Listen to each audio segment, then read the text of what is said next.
असलकुम doctor Abbas Khan Frontier Medical Centre कोहाड़ना नन जमगा टॉपिक थे په ځوانانو کې د زړه حمله زیاتواله تاسو ګورئ چې یو پلانې الګ هارت اٹیک وشو فلانې جنې ته هارت اٹیک وشو په کم عمر کې شوی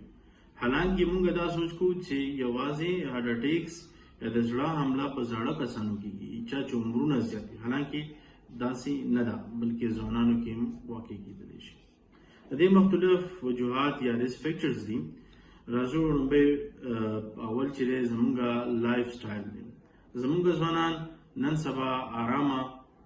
سکون ولا ژوند خوښوي چې بس په ځای باندې ناست وي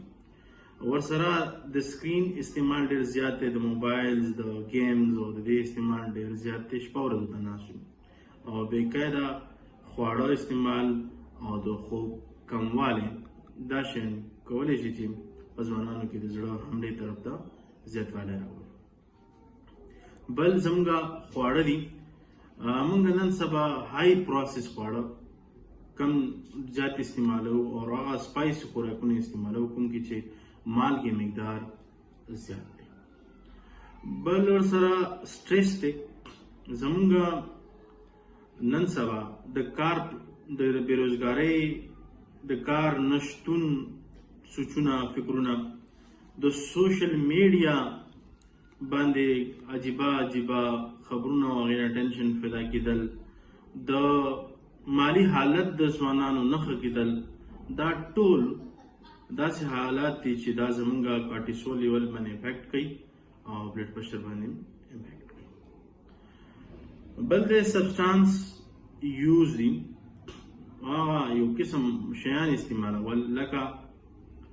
سموکینګ سیګریټ څکول ویپینګ استعمال کوکین امفیټامینز او د الکول زیات استعمال هم د ځوانانو کې د زړه حملې د زیاتوالي سبب کېدلی شي بله وجه د غټوالی او میټابولیک ایشوز دي دا هم کولی شي چې زړه کوم پریشرز دی هغه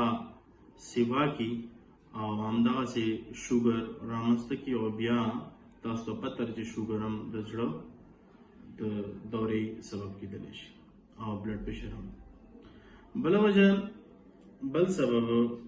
هایپرټینشنز او های کولیسټرول دي د بلډ پریشر زیاتوالی او د کولیسټرول زیاتوالی په وینه کې د کولیسټرول زیاتوالی